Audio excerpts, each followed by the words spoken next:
Salut la team, bienvenue sur ma chaîne. Aujourd'hui on se retrouve pour une nouvelle vidéo, toujours sur la même thématique, donc asseyez-vous confortablement, prenez de quoi boire, de quoi manger, parce qu'on a des choses à se dire.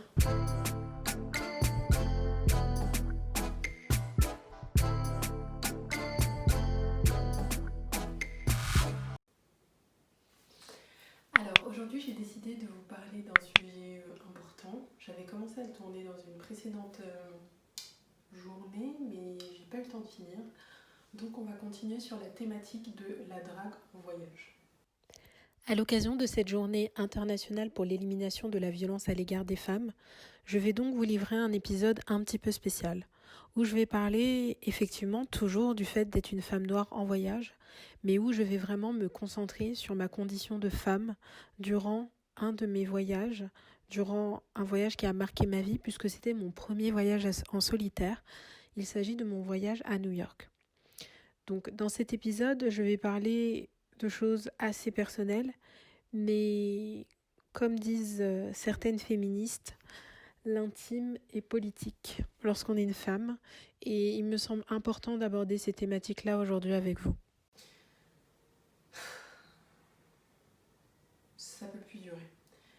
Les commentaires que les personnes se permettent de faire à une femme qui voyage, à une femme noire qui voyage, à une femme noire qui voyage seule, c'est juste plus possible. Je vais vous raconter cette fois-ci une anecdote qui m'est arrivée à New York. Donc New York, c'était mon premier voyage en solitaire. Donc je vous laisse imaginer, j'étais comme une dingue, j'allais aller dans la ville de mes idoles. Non pas que je sois fan de tous les gens qui viennent de New York, mais vous voyez, moi je fais partie de ces gens qui ont été bercés durant toute leur adolescence aux séries à la Gossip Girl et ce genre de choses. Donc j'étais saucée. Je ne rentrerai pas dans les détails de comment j'obtenais l'argent pour aller à New York parce que vraiment, et vraiment quand on est jeune, on est prêt à tout. C'est chaud, c'est très très chaud. Bref, ça sera l'objet de la vidéo.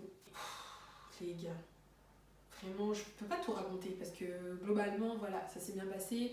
Ce qui était cool, c'était quand t'es seule, en fait, les gens ils te parlent beaucoup plus, etc. Mais il faut que je vous raconte mes problématiques avec la drague à New York. C'est juste plus possible de parler aux femmes comme ça et d'imaginer que les femmes, voilà, elles sont là, elles sont à votre botte, en fait. Donc je suis là, on passe dans la rue. Enfin, à moins que Ada et Maëva se soient réunies pour passer ensemble, ou Adama et Eva, vraiment je ne sais pas, mais bref. Je me promenais dans la rue et je décide d'aller visiter le quartier d'Harlem, qui était donc l'ancien quartier, enfin pas l'ancien, qui est le quartier afro-américain, même si ça tend à se diversifier un petit peu plus maintenant. Donc je visite ce quartier et là, devant son restaurant, il y a un restaurateur qui sort et qui me fait « Hi darling !» Et déjà moi je me dis... Bon, ça m'interpelle, mais je sais que les Américains ils sont un peu comme ça, ils aiment donner des noms un peu sucrés comme ça, mais moi malaise quoi. Je sais pas, si quelqu'un dans la rue m'appelait salut chérie, salut poupée, salut machin, non, je serais un peu choquée. Donc là j'étais un peu choquée, mais je me disais bon voilà, vous savez quand on est en voyage on se dit oh voilà c'est les voyages, c'est les aventures, c'est les aléas, tout ça. Qui m'a envoyé? Le gars commence à me parler, moi je dis ah oui bonjour machin, on commence à discuter tout ça, il me dit ah voilà, ah tu viens d'où tout ça, ah tu viens de France, t'es là pour le tourisme mais t'es toute seule et tout, je dis oui, il me dit t'es photographe les gars, si j'ai qu'une deuxième leçon à vous donner, évitez si vous avez un appareil photo réflexe de vous promener avec l'appareil autour du cou. Dans de nombreux cas franchement en vrai, de vrai, c'était avantageux, ça m'a permis de tisser des liens, de rigoler avec les gens etc. Mais il y a des fois, purée, qu'est-ce que... Les gens, ça te... Je sais pas, ça les fait vriller. Soit ils essaient de te pigeonner, soit ils s'en servent pour ce que je vais raconter là. Donc là, il me dit « Ah, t'es photographe et tout ?» Et je dis « Non, non, je suis pas photographe. » Et il me... Je dis « Je viens juste d'acheter un appareil. » En plus, je venais juste de l'acheter dans New York même, donc vraiment, je ne maîtrisais pas du tout. Et je l'avais acheté genre la veille ou 2 jours avant. Et il me dit ah bah tu veux pas me prendre en photo pour t'entraîner? Et je dis bah ok si vous voulez. Et voilà, on rigolait bien, c'était cool, ça permettait de tisser des liens, tout ça. Donc je le prends en photo. Et là une fois que je l'ai pris en photo, il y a mon pote qui sort du restaurant et qui me dit bonjour, tout ça, parce qu'il voit qu'on discute et tout, commence à rigoler et tout. Et je les vois, ils rigolent comme ça et tout à son pote. Et je me dis, mais... Je reprécise, l'énergumène en question était un Afro-Américain qui avait l'âge de mon père, donc aux alentours de 45 ans. Enfin, mon père n'a plus 45 ans, mais au moment des faits, il avait 45 ans. Donc il avait à peu près l'âge de mon père. Gars, tu pouvais être mon daron et toi, tu te comportes comme suit. Je cite. Son pote est là en train de voilà, bonjour, nanan, rigoler et tout. Et il dit à son pote, ah tiens, non, il commence à me dire, oui, ah, franchement, tu me fais penser à ma petite sœur. Ma petite sœur est partie faire ses études en France et tout. Moi, je suis là, machin et tout, j'écoute. Ok. Il dit à son pote, ah mais tiens, maintenant qu'elle m'a pris en photo, tu veux pas nous prendre en photo tous les deux et tout. Il me dit comme ça te fera un souvenir et tout. Continue avec des mots, des honey, darling, machin et tout. Moi je me disais, mais quoi. Je me dis, bon, au début j'hésitais, parce que ça me met mal à l'aise ces histoires de photos là, voilà. Et après je me suis dit, bon, au pire c'est mon appareil photo, donc c'est moi qui aurai la photo, j'en ferai ce que je veux. Donc j'y vais, et l'autre il dit, oh là là là là, moi je maîtrise pas du tout l'appareil photo, donc faut que tu m'expliques et tout. Donc je lui montre comment faire la photo, il commence, et en fait du coup pendant que je vais me mettre à côté de l'autre pour faire la photo, en même temps je lui parlais à son pote pour pouvoir expliquer comment tu dois faire comment tu dois faire. Et donc là, le restaurateur, on va l'appeler l'homme au chapeau, parce qu'il avait un chapeau. L'homme au chapeau me dit, ah voilà, non, faut faire la photo. Il me prend comme ça. Ce conseil, ça va devenir mon meilleur ami. C'est vraiment le meilleur outil pour illustrer à quel point les hommes sont problématiques dans ce monde. Il commence à prendre ses mains là, il se met comme ça. Donc déjà, j'étais mal à l'aise, j'étais un peu crispée, mais je me dis, bon, voilà, à l'américaine, ils sont un peu différents. Eux, c'est plus la culture du hug, tout ça. Donc voilà, je me dis sans plus. Surtout que j'avais ma grosse doudoune d'hiver là, donc je sentais même pas en fait qu'on me touchait. Je le savais, mais voilà, il n'y avait pas de contact quoi, donc ça allait. Et là, attends, on va pas faire de jaloux, on va passer à l'autre un peu. C'est pas que le mec, pendant que l'autre fait les photos et que je lui demande, ah c'est bon, tu t'en sors, il se rapproche comme ça pour me faire un bisou. Le mec a voulu me faire un bisou sur la joue, hein, mais un bisou quand même.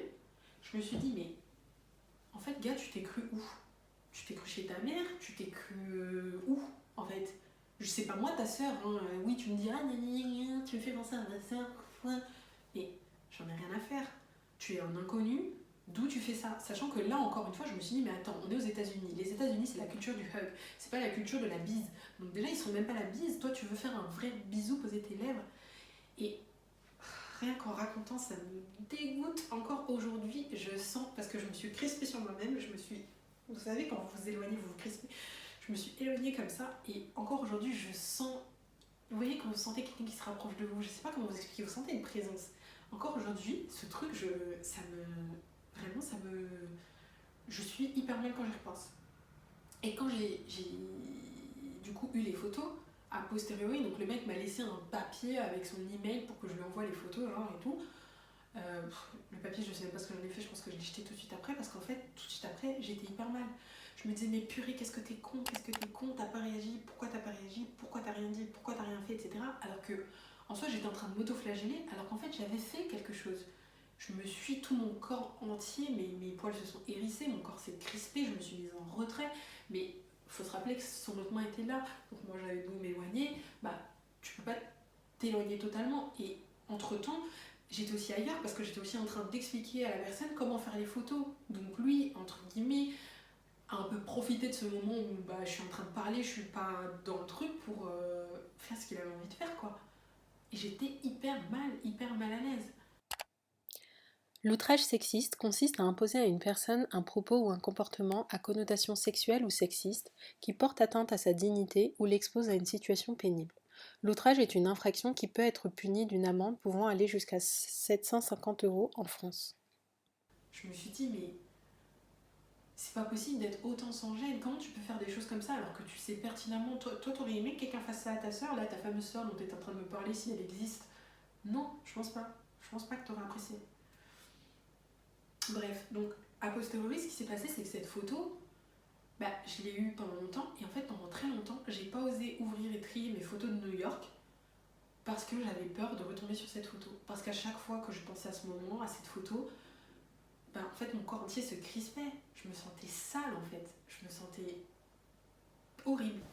Et je me sentais mal, et je me sentais coupable d'avoir rien dit, je me sentais coupable de pas avoir poussé le mec, je me disais mais t'aurais dû dire quelque chose, mais faut pas oublier, j'ai beau être fluent en anglais, j'ai beau m'exprimer très bien, etc.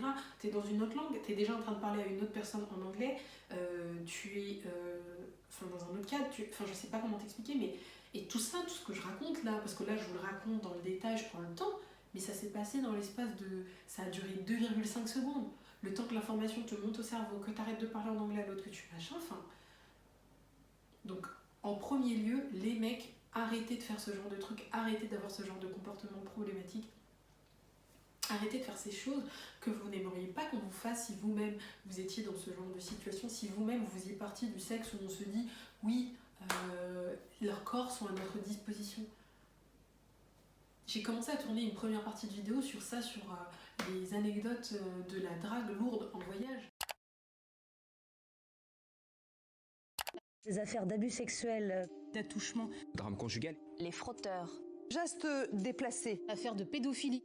En fonction des mots que vous utilisez, vous allez créer des images et des perceptions différentes. C'est vrai sur toutes les thématiques, pas que sur les violences sexistes et sexuelles. Une femme sur 2 a déjà été victime d'attouchement. Attouchement, c'est un mot qui n'existe pas dans le code pénal, dans la loi française. Donc quand on parle d'attouchement, on décrit quelque chose qui n'est pas qualifié. Souvent, quand on parle d'attouchement, on parle en réalité d'une main aux fesses ou d'une main sur les seins, c'est-à-dire en fait d'une agression sexuelle. Imaginez, vous êtes en soirée avec des potes, et là vous avez une copine qui dit « Oh là là, hier dans le métro, j'ai été victime d'un attouchement ». Et puis 1 heure après, vous avez une autre copine qui dit « Oh là là, hier soir dans le métro, j'ai été victime d'une agression sexuelle ». Laquelle des deux expressions paraît la plus grave ? Sur laquelle des deux expressions vous vous dites « Waouh, il y a un truc vraiment grave qui s'est passé ». En fait, sur la deuxième, sur l'agression sexuelle. Parce que ces mots, agression sexuelle, qualifient les choses de manière juste. Le mot attouchement va avoir tendance en fait à euphémiser la réalité, à la faire passer pour moins grave qu'elle n'est en réalité. Malgré le fait que j'ai assisté à plusieurs formations organisées par le collectif féministe Nous Toutes, dont Caroline Dehaas est à la tête, malgré le fait que je m'intéresse à ces questions-là, lorsqu'il s'agit de poser des mots sur ces incidents, j'ai employé à de nombreuses reprises les termes de drague lourde. En montant la vidéo, ça m'a offusquée, ça m'a choquée de me dire que moi-même, je n'étais pas capable de poser les bons mots sur ces événements. Au minimum, il s'agit de harcèlement de rue. D'un point de vue juridique, il s'agit d'outrage sexiste. Dans les deux cas, ce sont des actes qui sont condamnables et qui doivent l'être, qu'on ne doit plus laisser passer, qu'on doit cesser d'euphémiser, de minimiser dans notre langage courant. J'avoue que j'ai eu assez honte en montant cette vidéo et en me rendant compte que moi-même je n'ai pas réussi à employer les bons termes alors que je les connais. Mais en vrai, c'est relou, que ce soit en voyage ou que ce soit en France, c'est plus possible. Faut arrêter de voir la femme comme ça, comme un espèce d'objet de désir qui est là à votre disposition. Faut arrêter de voir la femme noire comme votre panthère, comme votre objet de fantasme sexuel. C'est bon, ça va 5 minutes. Je suis pas ta panthère en fait. Je le répète, je ne suis pas ta panthère. Je ne suis la panthère de personne. Ok ? Je suis un être humain avec tout ce qui va avec. Donc, si tu as besoin de quelque chose ou si tu as envie de quelque chose, tu t'exprimes clairement et tu exprimes ta demande. Comme ça, je peux la recaler en bonne et due forme. Merci, au revoir. Bref, là vraiment là en plus, je crois que ce truc que je suis en train de vous raconter là, je sais même pas si je l'ai déjà raconté à quelqu'un. Je l'ai jamais raconté à mes proches parce que à chaque fois, je me sentais hyper mal en fait. Donc désolée pour ceux qui vont découvrir ça en voyant la vidéo, mais à chaque fois que j'ai repensé à ça, pendant très longtemps en fait, une fois que j'ai réussi à supprimer la photo, parce que oui, je l'ai supprimée dans mon souvenir en tout cas. Si jamais je la retrouve, peut-être que je la ressortirai, que je la mettrai en floutant la tête de l'autre, l'homme au chapeau là. Mais à chaque fois en fait, je me sens hyper mal en fait. Je me sens...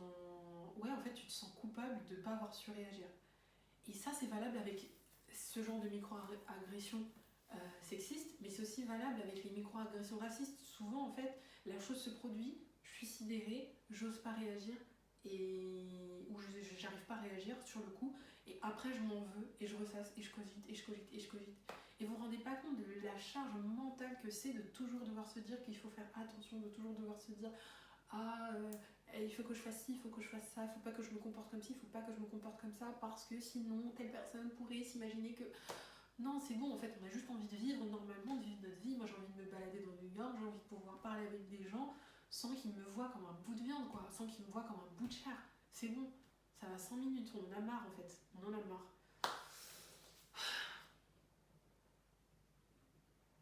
J'ai tellement parlé que ma bouche est desséchée. Bref, voilà, ça c'était pour l'anecdote drague lourde. Bien évidemment, les filles, si ça vous arrive, il y a des solutions. Aujourd'hui, en cette journée un peu particulière, il y a une formation qui est mise à disposition depuis quelques temps par le groupe L'Oréal Paris via leur organisation à but non lucratif Stand Up International qui permet pour les personnes qui subissent des violences sexistes, sexuelles, mais également pour les personnes qui y assistent, de se former à comment réagir, car le phénomène de sidération, on peut tous le vivre. Après, bon, quand je vous disais l'histoire de l'appareil photo, en réalité, ça m'est aussi arrivé à d'autres moments d'avoir mon appareil. Au contraire, ça se passe super bien. À un moment, j'étais en train de faire des photos un peu artistiques à la sortie du métro de New York qui permet d'accéder au Brooklyn Bridge. Et il y a un mec aussi qui m'a interpellée, qui m'a dit, qui s'est arrêté, il a regardé ce que je faisais, il m'a demandé ah bonjour, vous êtes photographe, tout ça. Mais voilà, ça s'est arrêté là. Enfin, il m'a juste demandé il y a un endroit où on peut voir ce que vous faites pour savoir si j'avais un Instagram où je mettais des photos, mais pas les photos comme ce que je mets là, mais enfin des photos parce que vraiment j'étais en train d'essayer de faire un truc un peu artistique ou un site où voilà, il voulait savoir et après ça s'est arrêté là et il est parti parce que je lui dis que non, que je débutais tout juste. Donc bien évidemment parfois c'est cool, ça permet de tisser des liens, mais parfois c'est vraiment hyper pesant, quoi, hyper lourd. Et donc je pense qu'il faut vraiment arrêter avec tout ça. Voilà, c'est tout pour cette première partie. Chose avec les mecs, vraiment, comme dirait en fait Nola Darling, je vous mettrai le lien de l'épisode en question dans la deuxième version, la version remasterisée. Ouais, je suis pas ta poupée, je suis pas ta panthère, je suis pas ta darling, je suis pas Ronnie, je suis pas Bailey, je suis pas. Parce que ça aussi, il y a des mecs, tu passes dans la rue, ils te font des. Mais pas que aux États-Unis, en France aussi. Et je me dis, mais putain, on est où quoi? C'est what the fuck? C'est. Je sais pas, vous avez été élevé où? Vous sortez où? Vous sortez d'où? Et encore une fois, c'est ce côté de. Les gens ils se disent la rue elle est à nous, l'espace elle est à nous, les hommes ont cette impression que vraiment tout leur appartient et qu'ils peuvent se comporter comme bon leur semble dans les lieux. Donc vraiment réfléchissez-y. À l'occasion de la Journée internationale pour l'élimination de la violence à l'égard des femmes, Simone Média a publié une image qui m'a marquée. 99% des filles de 14 à 24 ans ont déjà vécu une situation de harcèlement de rue. #25 novembre. Les Glorieuses ont mené une enquête sur le harcèlement dans l'espace public auprès de plus de 1000 femmes âgées de 14 à 24 ans. Les chiffres qui en ressortent sont effrayants. Plus de 3 filles sur 4 ont déjà été suivies dans la rue. 89% harcelées alors qu'elles étaient mineures. 59% l'ont été il y a moins d'un mois avant l'enquête. 95% par un ou plusieurs hommes. Ces mots, ce sont les mots que je retrouve dans la légende du poste. Ces mots, d'un côté, ils me choquent, mais d'un autre côté, ils ne me paraissent que trop communs, que trop courants. Car moi-même, je les ai vécus, ces choses-là. Donc que vous soyez un homme ou une femme, si vous passez par là, n'hésitez pas à aller regarder l'ensemble des ressources que je vais mettre en description de la vidéo. Vous y retrouverez notamment des formations pour savoir comment réagir. Vous y retrouverez aussi toutes sortes d'informations chiffrées pour se rendre compte de l'ampleur du phénomène.